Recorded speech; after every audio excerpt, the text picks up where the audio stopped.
श्री राम की सौगंध खाकर श्री राम से ही लड़ने चले वीर भक्त हनुमान। एक बार सिमेरु पर्वत पर सभी संतों की सभा का आयोजन हुआ। केरतव देश के राजा सुकेतन भी उसी सभा में सभी संतों का आशीर्वाद लेने जा रहे थे। रास्ते में उन्हें देवर्षि नारद मिले। राजा सुकेतन ने उन्हें प्रणाम किया। इस पर श्री नारद जी ने उन्हें आशीर्वाद देकर यात्रा का प्रयोजन पूछा। राजा सुकेतन ने उन्हें संत सभा के आयोजन की बात बताई। इस पर नारद मुनि ने कहा, अच्छा है, संतों की सभा में जरूर जाना चाहिए। ऐसा कहकर सुकेतन को जाने का आदेश दिया। सुकेतन जैसे ही सभा में जाने के लिए प्रस्थान करने लगे, वैसे ही नारद जी ने उन्हें आवाज दी। इसके बाद कहा कि जिस सभा में जा रहे हो उसमें सभी को प्रणाम करना, लेकिन ऋषि विश्वामित्र का अभिवादन बिल्कुल भी मत करना। इस पर सुकेतन ने पूछा कि यह तो उचित नहीं है। तब श्री नारद जी ने कहा कि तुम भी राजा हो, वह भी पहले राजा ही थे, अब वह संत हो गए, मत करना प्रणाम। राजा सुकेतन ने ठीक वैसे ही किया। सभा के समाप्त होते ही विश्वामित्र जी श्री राम से मिलने पहुँचे। वहां पहुंचकर उन्होंने बताया कि उनका अपमान हुआ है, वे इसे भूल भी जाते, लेकिन यह तो संत परंपरा का अपमान है। राम जी ने पूछा, गुरुजी क्या हुआ? तब विश्वामित्र जी ने कहा कि मेरा अपमान हुआ है। राम जी ने पूछा, किसने किया है? तब विश्वामित्र ने पूछा,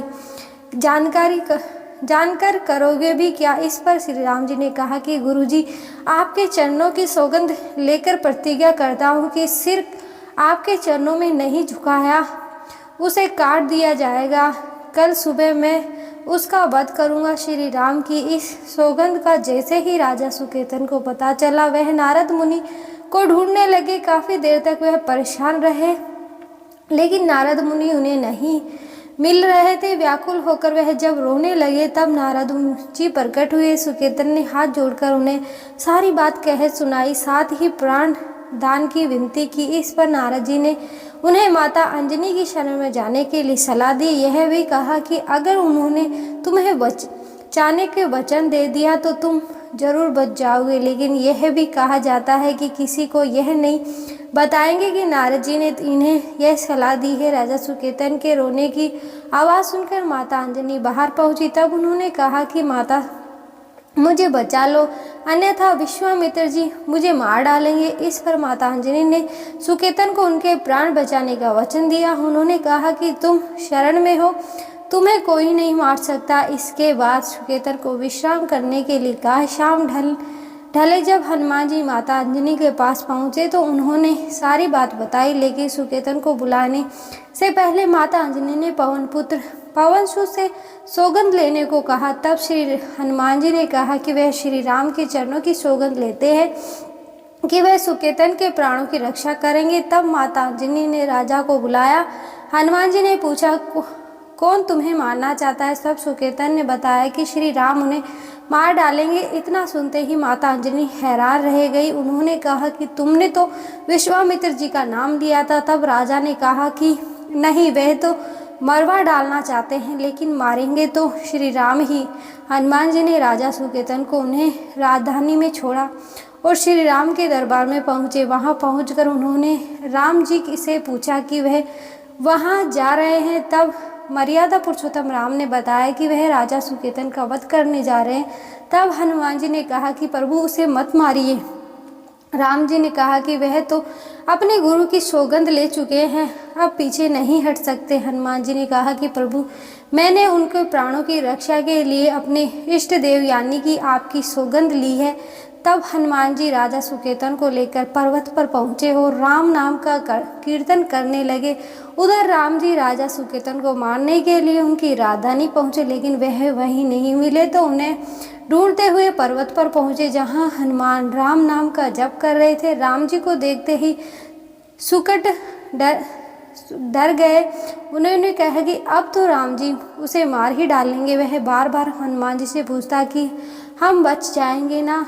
तब उन्होंने कहा कि राम मंत्र का जप करते रहो और निश्चय रहो, भगवान राम पर विश्वास रखो। लेकिन वह काफ़ी डरे हुए थे, तो हनुमान जी ने सुकेतन को राम नाम मंत्र के घेरे में बिठा दिया। इसके बाद राम नाम जपने लगे। हनुमान जी ने राजा सुकेतन को देखकर जब प्रणाम बाण चलाना शुरू किया तो सारे बाण राम नाम के मंत्र के आगे विफल हो गए।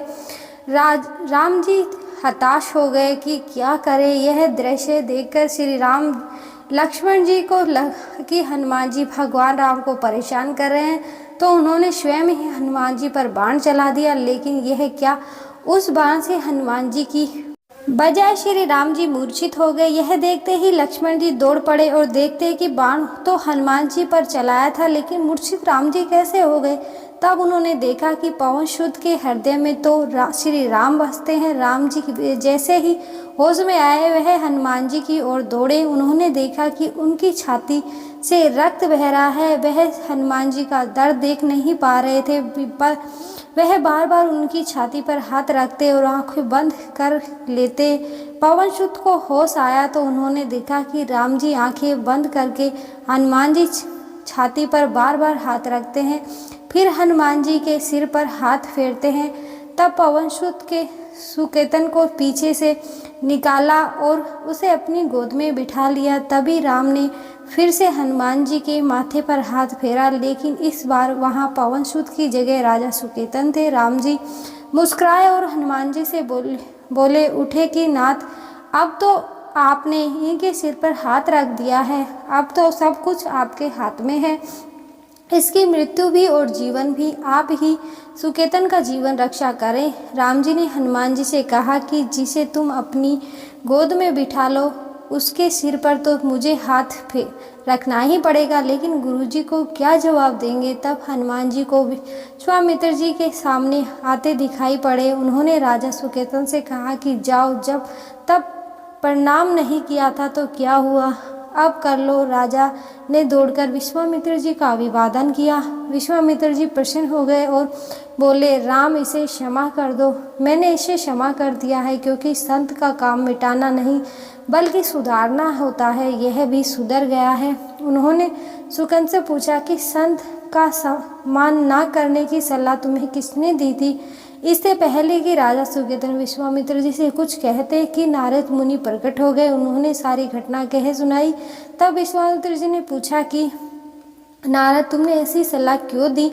तब नारद जी ने कहा कि अक्सर ही लोग मुझसे पूछते हैं कि राम बड़े या राम का नाम, तो मैंने सोचा कि क्यों ना कोई लीला हो जाए कि लोग अपने आप ही समझ लें कि भगवान से अधिक भगवान का नाम की महिमा है। दोस्तों, ये कहानी अगर आपको पसंद आई हो तो कृपया इस वीडियो को लाइक करें और चैनल को सब्सक्राइब जरूर कर लें। धन्यवाद। जय श्री राम।